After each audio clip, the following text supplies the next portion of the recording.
कि आज मिथिलांचल में मैथिली भाषा भाषी में काहे न गंदा गीत बने। ऐसे कि अगर मैं कोई गंदा गीत अगर गा देता तो मैथिली भाषा भाषी के जो लोग बटे वो डंटा लगे दुआ पर पहुंच जाला। और समाज जितना जागृत बा मैथिली तौना के वजह से मिथिलांचल में आज तक गंदगी नहीं खियाई।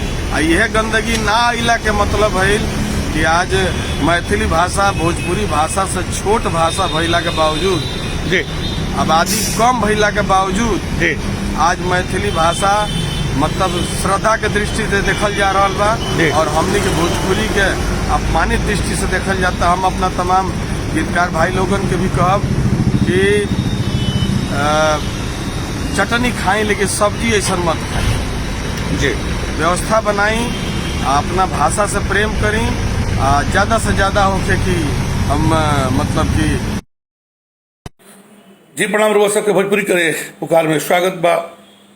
हर बार रुआ सबके केहू से ना केहू से मिलाई अपना भोजपुरी खाती थी कि इनकी बारी मिलाओ नहीं। हम पूर्व कला संस्कृति मंत्री सह भोजपुरी राइटर, जानल पहचानल राइटर, जानल महान राइटर श्री विनय बिहारी जी से रुआ सब देखिए यहाँ का कहते नहीं। रुआ सब विचार करी, विमर्श करी, बताएं का होगे के चाहिए, का करे के चाहिए, हमने के भोजपुरी कैसन होके के चाहिए। उपरवा सब अपन सुझाव दी हमरा का करे के चाहिए। तमाम लोगों से मिलावत रहा, उपरवा सब जुड़े रही, हमारा साथे सहयोग अपन बनौले रहे। हम सबका आभारी बानी, आभारी रहा। बहुत बहुत धन्यवाद। सुनिए अब विनय बिहारी जी से। आज हम मिलते नहीं कला संस्कृति मंत्री, पूर्व कला संस्कृति मंत्री श्री विनय बिहारी जी से। बहुत बढ़िया राइटर भी रहल बनी यहाँ के। आज हम जानल चाहब अपना भोजपुरी के बारे में, तो भोजपुरी के पुकार में राहुल हार्दिक स्वागत बा, अभिनंदन बा, वंदन बा। कुछ ही हमरा के बताई कि आज भोजपुरी की जो दुर्दशा हो रहा बा अश्लील गीतन से, अश्लील फिल्मन से, क्या परवा का कहे के बा? सबसे पहले तो भोजपुरिया श्रोता समाज के, दर्शक समाज के हम विनय बिहारी दसों नो जोड़ के सिर झुका के प्रणाम करते हैं। और सवाल के जवाब जो बटे कौन चिंतनीय बा, बहुत अपना तमाम भोजपुरिया श्रोता दर्शक समाज के हम विनय बिहारी दसों नो जोड़ के नमस्कार करतनी, प्रणाम करतनी। और रुआ सवाल के जवाब में हम ये कहब कि भोजपुरी अपना अश्लीलता के चलते ही अष्टम सूची के अभियान से नहीं बन पावल। अभी बीजेपी के जो कार्यकारिणी की बैठक भई रहा में हम बात उठौनी कि मैथिली भाषा को अष्टम सूची में शामिल किया जाता है तो हमारी भोजपुरी क्यों नहीं। तो अभी जो विषय वस्तु पर वह बात करते कि फिल्मन में, गीतन में जो अश्लीलता इन बटे हमरा बुझाता कि अगर श्रोता समाज सुधर जाए, दर्शक सुधर जाए और बिहार में एगो सेंसर बोर्ड बन जाए तो भोजपुरी से जो गंदगी बा दूर कल जा सकेला। हम बात पहले भी कहले बनी कि कुछ श्रोता समाज के भी सुधरे के पड़ी। तो बहुत बढ़िया कमेंट ना ही आई कि गाँव वाला के सुधरे के चाहिए। का बोलत तनी विधायक जी, भाई हम कहतनी कि आज मिथिलांचल में मैथिली भाषा भाषी में काहे न गंदा गीत बने। ऐसे कि अगर मैं कोई गंदा गीत अगर गा देता तो मैथिली भाषा भाषी के जो लोग बटे वो डंटा लगे दुआ पर पहुंच जाला। और समाज जितना जागृत बा मैथिली तौना के वजह से मिथिलांचल में आज तक गंदगी नहीं खियाई। आ यह गंदगी ना आइला के मतलब है कि आज मैथिली भाषा भोजपुरी भाषा से छोट भाषा भइला के बावजूद जी आबादी कम भइला के बावजूद जी आज मैथिली भाषा मतलब श्रद्धा के दृष्टि से देखल जा रहा बा और हमनी के भोजपुरी के अपमानित दृष्टि से देखल जाता। हम अपना तमाम गीतकार भाई लोगन के भी कहब कि चटनी खाई लेकिन सब्जी ऐसा मत खाई। जी व्यवस्था बनाई, अपना भाषा से प्रेम करी, ज्यादा से ज्यादा होके कि हम मतलब कि अश्लीलता से बची, श्रोता समाज बचे, गीतकार बचे, गायक बचे लोग।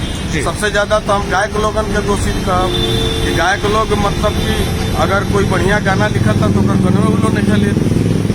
अच्छा कुछ और बताओ जाए कि हम चाहे कि जे भी राइटर गीत लिखत होके या जे भी कलाकार गावत होके, अगर सेंसर बोर्ड के बात कही जाओ तो काहे ना वो अपना एक बार माई अपना बेटी अपना बहन के सुना के लिख के तब गा दे का हो सकता। देखिए को बात बताओ जी हमरा कहे के मतलब है कि एक तो भोजपुरी में गंदगी कोनो आज के बात नहीं है जी।